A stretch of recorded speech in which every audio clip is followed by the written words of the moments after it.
Hello भावी अधिकाऱ्यांनो, नमस्कार. मी रोशन बंडे तुमचं स्वागत करतो सिम्पली सिव्हिल्सच्या इकॉनॉमिक्स सिरीजमध्ये. आज आपण बघणार आहोत दारिद्र्य, बेरोजगारी आणि विकास हा एक महत्त्वाचा, अतिशय महत्त्वाचा आणि नेहमी प्रश्न विचारला गेलेला असा टॉपिक आहे. MPSCचा फेवरेट टॉपिक तुम्ही याला म्हणू शकता. या टॉपिकबद्दल आज आपण चर्चा करणार आहोत, समजून घेणार आहोत काही असे कन्सेप्ट्स जे अतिशय महत्त्वाचे आहे आणि त्या कॉन्सेप्टच्या बेसिसवर आपण क्वेश्चन बनवू शकतो. तुम्हाला मी सांगणार आहे आज की कशा प्रकारचे क्वेश्चन बनवू शकतो. आणि सर्वात महत्त्वाची गोष्ट म्हणजे अतिशय अपडेटेड, एकदम लेटेस्ट डेटा तुमच्यासमोर मी प्रेझेंट करतो आहे. ग्लोबल हंगर इंडेक्सचा 2020चा डेटा कोणत्याच बुकमध्ये नाही आहे. तुम्हाला फक्त आणि फक्त या व्हिडिओमध्ये हा माहीत पडणार. तुम्हाला माहिती मी याची देणार आणि याच्यावर प्रश्न नक्कीच बनवू शकतो या येणाऱ्या एक्झाममध्ये. ठीक आहे, हा फेवरेट टॉपिक आहे जसं म्हटलं मी, आणि हा एकदम लेटेस्ट डेटा आहे. ठीक आहे, आपण त्याला पूर्ण समजून घेऊया. सुरू करूया आजचा टॉपिक, दारिद्र्य, बेरोजगारी आणि विकास. इंग्लिशमध्ये त्याला पॉवर्टी, अनएम्प्लॉयमेंट अँड डेव्हलपमेंट असं त्याला म्हणू आपण. Hunger, income poverty and multi dimensional poverty या वेगवेगळ्या प्रकारच्या एक कमी आहे जी एक प्रत्येकाच्या जीवनात असू शकते. प्रत्येक कंट्रीमध्ये ही कमी जास्त प्रमाणात असते, प्रेझेंट असते. ठीक आहे, त्याच्यामध्ये सगळ्यात पहिले हंगर म्हणजे काय असते, तर हंगर म्हणजे उपासमार. उपासमार म्हणजे अन्न पुरेसं न मिळणे, अन्न न्यूट्रिशस नसणे, न्यूट्रिशन न मिळणे आणि त्यामुळे होणारे बाकी परिणाम. तर हे बेसिकली हे अन्न पुरेसं उपलब्ध नसल्यामुळे होणारा हा प्रॉब्लेम आहे हंगर. हे त्या देशामध्ये आहे ज्यांची GDP खूप लो असते आणि तिथच्या लोकांना पुरेसं जेवण उपलब्ध करून देण्याची सरकारची कॅपॅसिटी नसते, है ना. अशा कंट्रीजमध्ये असतं आणि भारतातही भरपूर प्रमाणात आहे. जरी भारतात सगळ्यांना अन्न देण्याची कॅपॅसिटी आहे तरी पण भारतात जे दारिद्र्य आहे त्यामुळे हंगर निर्माण होते. ठीक आहे, हंगर आपल्या भारतामध्ये आपल्याला भरपूर प्रमाणात दिसते. त्यानंतर आहे इन्कम पॉवर्टी. इन्कम पॉवर्टी म्हणजे जे हंगर जसं आपण बोलला हा पॉवर्टीचाच भाग झाला. पॉवर्टी म्हणजे गरिबी, दारिद्र्य म्हणजे असा भाग झाला ज्याच्यात काहीतरी कमी आपल्या त्या जीवनामध्ये राहिलेली आहे. पहिल्या भागामध्ये हंगरमध्ये आपण अन्नाची कमी हे बघितलं. आता दुसरी जी आहे ती आहे इन्कम पॉवर्टी, म्हणजे इन्कमची कमी. इन्कम म्हणजे अर्निंग, पैसा कमवण्याची कमी. यामुळे आपण ज्या गोष्टी आपल्याला पाहिजे आहेत त्या पण आपल्याला घेऊ शकणार नाही. एकदम बेसिक गरजा ज्या असतात आपल्या त्या पण आपण पूर्ण करू शकत नाही because of the low income. अशा सिच्युएशनला आपण इन्कम पॉवर्टी म्हणतो. एक एक्झाम्पल घेऊया. जसं YK अलग किंवा तेंडुलकर किंवा PD ओझा या कमिटीज आहे ज्या आपण आता थोड्या वेळासमोर बघणार आहे. त्यांनी आपल्याला बऱ्याचशा गोष्टी सांगितलेल्या आहे. त्यांनी आपल्याला काही क्रायटेरियाज दिलेले आहे आणि इन जनरल 2100 कॅलरीजचा हा क्रायटेरिया त्यांनी सगळ्यांनी ठरवलेला आहे. 2100 कॅलरीज जे लोक अर्न करू शकतात ते पॉवर्टी लेवलच्या वर असतात. जे 2100 कॅलरीज अर्न करू शकत नाही, अर्न म्हणजे ग्रहण, जेवणा थ्रू घेऊ शकत नाही, ते इन्कम पॉवर्टीच्या खाली असतात. आता इन्कम पॉवर्टी ही आपण कॅलरीच्या बेसिसवर कशी जज करणार, तर कॅलरीज ही फूडमधनं मिळते, राईट. कॅलरीज ही फूडमधनं मिळते आणि कॅलरीज फूड मिळवण्यासाठी तुम्हाला पैसा खर्च करावा लागतो. तर 2100 कॅलरीज मिळणारं फूड हे खरेदी करण्याची जर एखाद्या पॉप्युलेशनमध्ये, एखाद्या जनसंख्येमध्ये कॅपॅसिटी नसेल तर ती पूर्ण जनसंख्या पॉवर्टी लेवलच्या खाली मानल्या जाते. तर इन्कम पॉवर्टी ती पॉवर्टी आहे जी खर्च करून फूड घेणं पॉसिबल नसतं. त्या सिच्युएशनमध्ये आपण त्याला इन्कम पॉवर्टी म्हणूया. त्यानंतर आहे मल्टी डायमेन्शनल पॉवर्टी.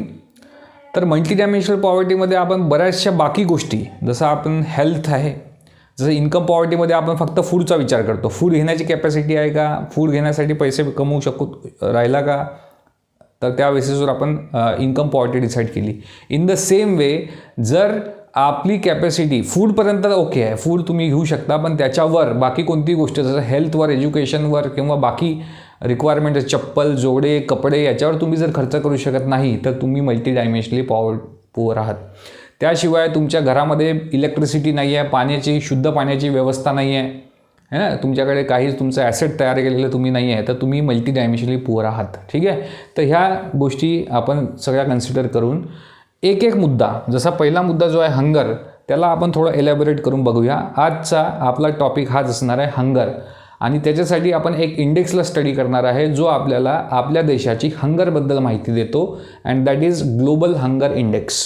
जसं आपल्या त्याच्यातच नावामध्येच लिहिलेलं आहे की ग्लोबल म्हणजे हा पूर्ण सगळ्या जगासाठी पब्लिश होणारा इंडेक्स आहे, म्हणजे तो भारतासाठी पण पब्लिश होतो. ही साधी गोष्ट आहे. ठीक आहे, सगळ्यांना लक्षात आलं असेल. ग्लोबल हंगर इंडेक्स कोण पब्लिश करतो? IFPRA है ना, IFPRA, वेल्थ हंगर हिल्फे आणि कन्सर्न वर्ल्ड वाईड या 3 संस्था मिळून हा रिपोर्ट पब्लिश करतात दरवर्षी. 2018पर्यंत लक्षात घ्या, IFPRAनी 2018पर्यंत ह्या पब्लिकेशनमध्ये कॉन्ट्रीब्यूट केलेला आहे. त्यांचा रोल याच्या पब्लिकेशनमध्ये राहिलेला आहे. पण 2018 नंतर वेल्थ हंगर हिल्फे आणि कन्सर्न वर्ल्ड वाईड यांनीच हा रिपोर्ट पब्लिश करणं कंटिन्यू ठेवलेलं आहे. IFPRAनी बॅकआउट केलेलं आहे, म्हणजे ते आता या पब्लिकेशनमध्ये इन्वॉल्ड नाही आहे. 2018पर्यंत त्यांनी कॉन्ट्रीब्युशन दिलेलं आहे. महत्त्वाचा मुद्दा आहे. त्याच्यानंतर याच्यासाठी कोणते इंडिकेटर वापरले जातात बघा. इंडिकेटर्स म्हणजे जे पॉईंट आपण कन्सिडर करतो कॅल्क्युलेशनसाठी, आणि डायमेन्शन्स म्हणजे ठळक मुद्दे जे आपण कन्सिडर करतो. जसं अपुरा अन्नसाठा हा वन ऑफ द इंडिकेटर आहे, याला आपण एक डायमेन्शन पण म्हणू शकतो. मग इंडिकेटरमध्ये शुष्क बालकुपोषण आणि खुरटे बालकुपोषण हे आणखी 2 इंडिकेटर, म्हणजे हा पहिला अपुरा अन्नसाठा आणि हा दुसरा आणि तिसरा इंडिकेटर. चौथा इंडिकेटर बालमृत्यू. आणि आपण डायमेन्शनच्या बाबतीत विचार केला तर अन्नसाठ्याचा एक डायमेन्शन, बालकुपोषणाचा एक डायमेन्शन आणि बालमृत्यूचा एक डायमेन्शन, असे 3 डायमेन्शन. म्हणजे ग्लोबल हंगर इंडेक्समध्ये 3 डायमेन्शन आहेत आणि 4 इंडिकेटर्स आहेत. 4 इंडिकेटरच्या बेसिसवर आपण कॅल्क्युलेट करूया वेदर एखाद्या पर्टिक्युलर देशामध्ये हंगर आहे की नाही आहे. ठीक आहे, कॅल्क्युलेशन कसं होणार ते आपण बघूया. आधी इंडिकेटर्स समजून घेऊया. तर इंडिकेटर्स म्हणजे निर्देशांक. पहिला आहे अपुरा अन्नसाठा, म्हणजे एखाद्या देशामध्ये अन्नसाठा कमी असेल as compared to the requirement of that population, तर आपण त्या भागाला अपुरा अन्नसाठा असलेला भाग असं डिक्लेअर करू शकतो. आणि एक काळ असा होता जेव्हा आपण अमेरिकेमधनं अन्न मागवलेलं आहे, पर्टिक्युलरली फूड ग्रेन्स, गहू मागवले होते आपण. ठीक आहे, PL80. ठीक आहे, तर त्या दरम्यान आपण अपुरा अन्नसाठा हा भाग आपण भारतानेही अनुभवलेला आहे. मोस्टली पहिला जो आपला पंचवार्षिक योजना होता त्या दरम्यान असं घडलेलं आहे. आणि अपुरा अन्नसाठा हा एक महत्त्वाचा मुद्दा आहे जो आपण भारताने सुद्धा अनुभवलेला आहे. त्यानंतर बालकुपोषण हे लहान मुलांमध्ये असलेलं कुपोषण आहे. 2 प्रकारे होऊ शकतं. एकतर एखाद्या मुलाची उंची वाढतच नाही आहे, स्टंटिंग म्हणू त्याला आपण, म्हणजे खुरटे. आणि एक बारीक आहे खूप, तो ब्रॉड नाही होऊन राहिला आणि त्याला हेल्थ त्याची वाढून नाही राहिली, दॅट इज वेस्टिंग, शुष्क, बारीक आहे तो. तर ह्या 2 क्रायटेरियाज आहे, 2 इंडिकेटर आहे ज्याच्या बेसिसवर आपण डिसाईड करू शकतो whether there is a hunger or not. ठीक आहे, यावरून हंगर आपल्या लक्षात येते. मग बालमृत्यू दर, जर खूप हंगर असेल, काही खायला न्यूट्रिशन मिळत नसेल, वेस्टिंग होऊन राहिली, त्याच्यानंतर स्टंटिंग होऊन राहिली, तर कधी ना कधी त्या मुलाचा मृत्यू पण होऊ शकतो. असे किती मृत्यू होतात त्यावरनं आपल्याला लक्षात येतं की त्यांनी किती हंगर अनुभवली आहे ना, उपासमार किती अनुभवलेली आहे, म्हणजे किती लोक उपासमार अनुभव करून राहिलेले आहे हे त्याच्यावरनं आपल्याला लक्षात येऊन राहिलं. तर हे 4 इंडिकेटर्स आहे, अपुरा अन्नसाठा, बालकुपोषण, शुष्क आणि खुरटा, आणि त्याच्यानंतर बालमृत्यू. या डायमेन्शन्सच्या बेसिसवर, इंडिकेटरच्या बेसिसवर आपण डिसाईड करू वेदर एखाद्या देशामध्ये हंगर आहे की नाही. ठीक आहे, आता याच्यावर जे आपण कॅल्क्युलेशन केलेलं आहे ते आपण नोट डाऊन करायचं आहे आणि 0 ते 100 या पॉईंटमध्ये त्याला आपण ॲडजस्ट करून लिहायचं आहे. 0 ते 100 म्हणजे हे याचे जे रिझल्ट येतील आपल्याला टोटल करून 0 ते 100 इथपर्यंत आपल्याला एक प्रत्येक देशाचं एक कॅल्क्युलेटेड व्हॅल्यू मिळेल आपल्याला. आता एखाद्या देशाची व्हॅल्यू जर 0 आली तर त्या देशामध्ये बिलकुल हंगर नाही आहे. एकही व्यक्ती उपाशी झोपत नाही, एकही व्यक्तीला अन्नाचा काही प्रॉब्लेम नाही, त्याला पुरेसं अन्न मिळून राहिलेलं आहे, पुरेसं न्यूट्रिशन मिळून राहिलेलं आहे ना. तिथे बालकुपोषण आहे, शुष्क आणि वेस्टिंगचा काही प्रश्नच नाही, खुरट्याचाही प्रश्न नाही, बालमृत्यू दर पण काहीच नाही. असे काही देश असू शकतात, त्यांच्याकडे स्कोर 0 येणार, दॅट इज बेटर. 0 आला दॅट इज बेटर. एखादा देश आहे तिथे 100 पण येऊ शकतो, म्हणजे रोजच मृत्यू होऊन राहिले आहे हंगरच्या बेसिसवर, रोजच मृत्यू होऊन राहिलेला आहे. आणि ऑलमोस्ट सगळेच लोक ते उपासमार भोगून राहिलेला आहे. असा एक देश असू शकतो तिथे 100 पॉईंट, म्हणजे 0 या केसमध्ये बेटर आहे है ना. एखादा आपण शाळेमध्ये आपण स्कोर देतो, मॅथमॅटिक्सचा एक्झाम दिला, त्याचा रिझल्ट आला 95 मार्क्स आले, that is a good thing. 95. एखाद्याला 35 मार्क आले, मला 35 मार्क आले, तर मला काय म्हणतील घरचे, अरे ही इज युजलेस. आणि ज्याला 95 आले त्याला म्हणते नाही, ही इज व्हेरी टॅलेंटेड.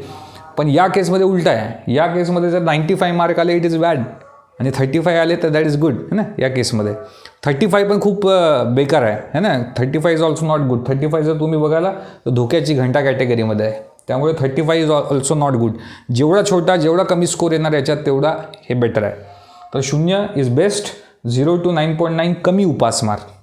म्हणजे एखाद्या देशाचा स्कोर 9.9पेक्षा कमी आहे, 0पेक्षा जास्त पण 9.9पेक्षा कमी, तर त्या देशामध्ये उपासमार तर आहे हे निश्चित आहे, कारण की स्कोर 0 नाही आहे, पण खूप कमी उपासमार आहे. कंट्रोलेबल आहे ना. कंट्रोल होईल ती काही वर्षामध्ये, ती इम्प्रूव्हमेंट दाखवणं सुरू करेल. ठीक आहे. तर 0 to 9.9 इज गुड है ना, as compared to others. Others म्हणजे कोणते, ज्यांची 10 to 19.9 आहे. 10 to 19.9 इज मध्यम टाईपची, मॉडरेट लेवलची उपासमार आहे. म्हणजे एखाद्या देशामध्ये 10 to 19.9 आहे तर त्याला कंट्रोलेबल आहे, पण ती बऱ्याच प्रमाणात पसरलेली आहे है ना उपासमार. 20.34.9 गंभीर प्रकारची उपासमार आहे. म्हणजे त्याच्यावर तुरंत एकदम फास्ट ॲक्शन घेणं आवश्यक आहे. युनायटेड नेशन्स पण अशा देशांना मदत करते. ठीक आहे. 35.4.9 एकदम धोक्याची घंटा, म्हणजे तिथे मृत्यू एकदम वाढू शकतात. धोक्याची घंटा वाजलेली आहे, कठीण परिस्थिती आहे, एकदम जास्त उपासमार आहे. आणि 50पेक्षा अधिक म्हणजे कंट्रोलच्या बाहेर सिच्युएशन आहे. एकदम अतिशय जास्त उपासमार ज्या देशात आहे त्याचा स्कोर 50+ येतो. ठीक आहे. आता हे डायमेन्शन्स झाले, तुम्हाला हे समजून सांगितलं मी काय ग्लोबल हंगर इंडेक्स वगैरे आहे ते. हा भाग जो आपण बघून राहिलो तो हंगर या भागातला बघून राहिलो.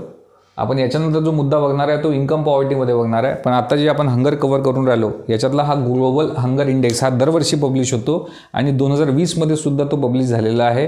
त्याची काही आकडे अतिशय महत्त्वाचे तुम्हाला लक्षातच ठेवायचे आहे. डोक्यातनं ते बाहेर निघता कामा नये. याच्यावर प्रश्न बिलकुल 100% बनू शकतो. ठीक आहे. तर बघूया ग्लोबल हंगर इंडेक्स 2020चा काय स्कोर होता.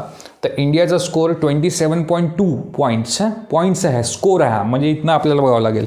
तर 27.2 तुम्ही बघू शकता. गंभीर उपासमार, सिरियस हंगर. ठीक आहे. सिरियस हंगर आहे. आपल्या भारतामध्ये सिरियस हंगर आहे, म्हणजे ते कंट्रोल करणं खूप कठीण आहे आणि खूप प्रमाणात पसरलेलं आहे. ठीक आहे. हे झालं. त्याच्यानंतर आपला भारताचा रँक 107 देशामध्ये 94 रँक आहे. म्हणजे तुम्ही लक्षात घ्या, 107 आपण देशांचं सर्वे केलेलं आहे, त्याच्यामध्ये आपली 94 रँक आहे. Still it is improved. आपण जर बघू शकतो 2019मध्ये 107 पैकी 102 आपली रँक होती. 107 आपण देशाचा सर्वे केला, त्याच्यात भारताची रँक 102 होती. आता ती इम्प्रूव्ह झालेली आहे. That's a good thing. जर आपण आजूबाजूचे देश आपले नेबर्स बघितले तर पर्टिक्युलरली बांगलादेश आपल्यापेक्षा इम्प्रूव्ड सिच्युएशनमध्ये आहे. आणि तुम्हाला आश्चर्य होईल की पाकिस्तानसुद्धा आपल्यापेक्षा बेटर सिच्युएशनमध्ये आहे. तुम्ही मला एक एक्सक्यूज देऊ शकता की भारताची लोकसंख्या यांच्यापेक्षा खूप जास्त आहे. नक्कीच ते खरं आहे. पण भारत ज्या प्रकारे डेव्हलप होतो आहे किंवा जेवढी डेव्हलपमेंट आपल्यासमोर दिसते आहे त्यानुसार हा आकडा खूपच वाईट आहे. आणि याच्यामध्ये इम्प्रूव्हमेंट एकदम लवकरात लवकर घडायला पाहिजे. ठीक आहे. तर हे आज आपण जो समजला point that is global hunger index त्याच्या बाबतीत होतं पूर्ण. आता आपण उद्यापासनं इन्कम पॉवर्टी या मुद्द्यावर लक्ष घालूया. आणि तुम्हाला जसं माहीतच आहे की हे व्हिडिओ आपल्याला जास्तीत जास्त जे विद्यार्थी गरजू विद्यार्थी आहे त्यांच्यापर्यंत हे पोहोचवायचे आहे. लाईक करायचं आहे, शेअर करायचं, सबस्क्राईब करायचं आहे. आवडला नाही तर डिसलाईक पण करायचं आहे. आवडला तर लाईक पण करायचं आहे. आणि ते विसरायचं नाही. काही ना काही रिॲक्शन देऊन जायचं आहे. न रिॲक्शन देता जायचं नाही. व्हिडिओ बघितला आहे, लाईक करा, डिसलाईक करा, काय करायचं ते करा, पण रिॲक्शन देऊनच जायचं आहे. ठीक आहे. असा कसा हट्ट आहे तो हट्ट आहे. मला जे डिझर्व मी करतो ते मला मिळालं पाहिजे. तुम्ही जे डिझर्व करता तुमची सीट तुम्हाला मिळणारच आहे. तुम्ही ते डिझर्व करता. तुम्ही मेहनत करताय, तुम्ही ते डिझर्व करता, तुम्हाला ती मिळणार आहे. मी डिझर्व करतो, तुम्हाला शिकवून राहिलो, मी डिज़र्व करतो. अगर लाइक तो लाइक सही, डिसलाइक तो डिसलाइक सही. चलो इसी मुद्दे पे अभी मैं आपसे विदा लेता हूँ. पुढच्या लेक्चरमध्ये भेटूया, तेव्हा आपण इन्कम पॉवर्टी ह्या मुद्द्याला लक्ष देऊया, या मुद्द्यावर लक्ष देऊया. तोपर्यंत बाय.